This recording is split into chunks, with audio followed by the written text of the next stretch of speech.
everyone! Today we are going to be starting on my 90 variation chain stitch sampler. This sampler comes in 7 different circles that cover a wide variety of stitches, and we're going to be starting out these tutorials with the first circle, the one that goes in the center if you're doing them all together in a big flower motif. This circle is going to cover a lot of the basics of chain stitch, including what we're covering in this video, chain stitch itself, plain and simple. Chain stitch consists of a little loop of thread that is then tied into the next loop of thread. The top of your first loop is tacked down by the second loop, and so on, creating this lovely chain design. It's great for outlining things. It also works really well as a fill stitch. It works great as a detached stitch. We're going to get into all of that. Trust me, there's 89 more stitches to go. But right now, let's get started with just a simple forward chain stitch. Now, chain stitch can be done in 2 different directions, both forward and reverse, or backwards, some people may call it. And I'm going to show you how to do both of those right here. There's really no reason to do one over the other except personal preference. I personally usually do forward, but there are certain patterns or instances where reverse really works better, and I'll use that instead. So you can really decide which one you like best and works better for you, and stick with that one for the rest of your stitching. In this sampler, we're going to use the 2 outer rings of circle number 1 to stitch our forward and reverse chain stitch. You can do whichever one you want on whichever line, it doesn't really matter.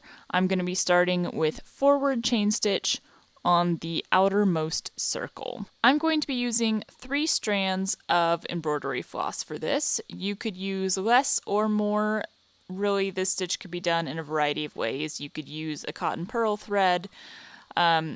Anything will work for this stitch, but a nice 3-strand embroidery floss is going to be easy and good for a beginner.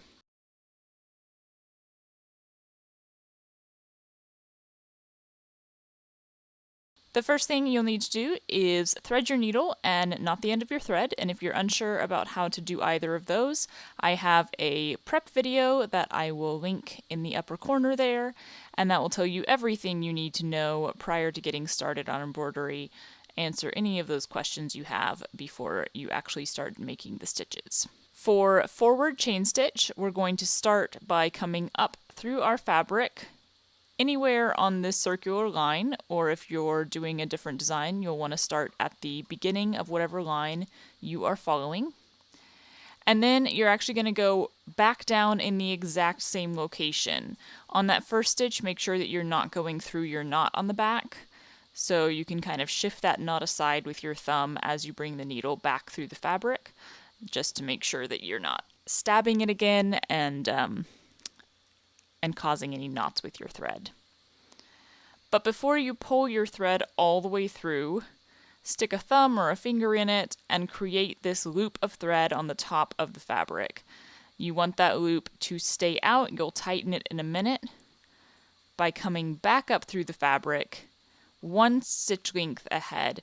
And when I say stitch length in any of these videos, I'm really just meaning whichever length you want to make your stitches.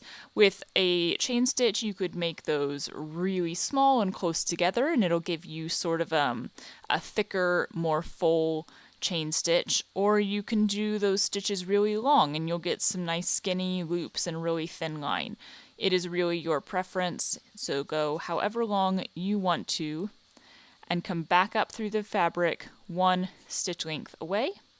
As you're coming back up through the fabric, your needle is going to go through that loop that you've created. And then you can pull that loop tight because now you have started your second loop within it. After that, you are just repeating the exact same motion. You're going to go back down in the exact same location, so inside that first loop, you want to go back down where your thread is coming out. If it's a little off, it's okay because now that's being hidden by the loop of thread around it. But basically you want to go back down in the same place. And then you're holding that thread to create a loop on top of the fabric. before you come back up 1 stitch length away, your needle coming through that loop. This is a simple stitch. It is so easy. It looks great once it's done.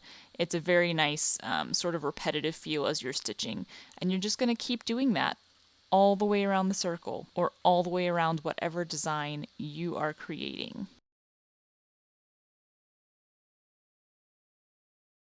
When you get to the end of the circle here, you can connect the ends by coming up through your last loop, and then rather than going straight back down, you want to slide that needle underneath the very first loop that you created, thereby tying them all together and making the chain circle complete with no gaps in it. So slide your needle underneath that very first loop and then go back down in the same place where you came up, and then you'll tie off your thread on the back and you're done. Now, if you're doing this on a different design where you're not doing a circular pattern and your chain stitch is actually just going to end at one point rather than meeting up with itself, then when you come up through the fabric on that final stitch, rather than coming back down and creating the next loop, you will just do a small tacking stitch on that final loop in order to keep it down and end your chain. So just a tiny little straight stitch going over the end of the loop to hold it in place. And that is all there is to it. Forward chain stitch. You have mastered it already, I'm sure. Alright, next up we are going to be doing the same exact stitch but in a different variation. This is the reverse or backwards chain stitch. It's going to end up looking exactly the same as the forward one. It's just a slightly different method of sewing it that some people prefer. So for the reverse chain stitch, rather than coming up at the start of your line, if you're not doing a circle, you want to come up 1 stitch length away from the start of your line, because your first stitch is actually going to move backwards up to the front. Since we're working on a circle in this pattern, we can again just come up wherever we please. You're going to do the exact same thing that you did for the forward chain stitch. You're going to come up through the fabric and back down in the exact same location, and then back up through the fabric in the middle of that loop that you've created. But now, instead of creating a second loop, we're going to tack down that very first stitch with just a tiny straight stitch here at the front. So we're just going to go straight back through the fabric, and we've sort of just made a detached chain stitch right here. And now we'll move towards the pointy end of the chain, the top of the teardrop you could say. We're going to go another stitch length away, come back up through the fabric, and now we're just going to slide our needle between the fabric and the thread of that first loop. You want to make sure that you are not going through the fabric or through the thread. You're just going in between them. And then we can go back down exactly where we came back up. So you can see that we just created the second chain here. Reverse chain stitch better because you're not having to hold that loop up on the top of the fabric. So it's a little easier to do this one-handed if you should need to do that for any reason. Some people just like this method better. This method works better for me on certain designs. Sometimes it just kind of flows to do reverse instead of forward. So give it a shot, see how you like it, compare it to forward, try them both out, and find out which one works best for you.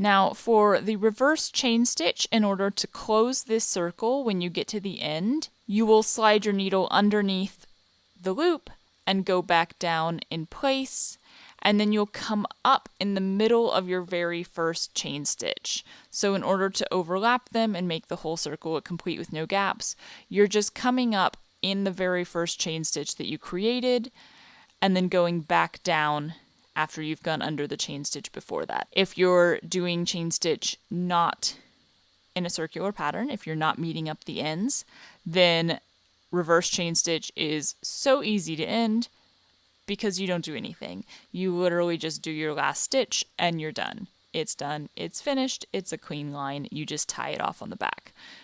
Since you tack down your very first stitch You don't have to tack anything down at the very end like you do in forward chain stitch. So these are the two versions of chain stitch, both forward and reverse.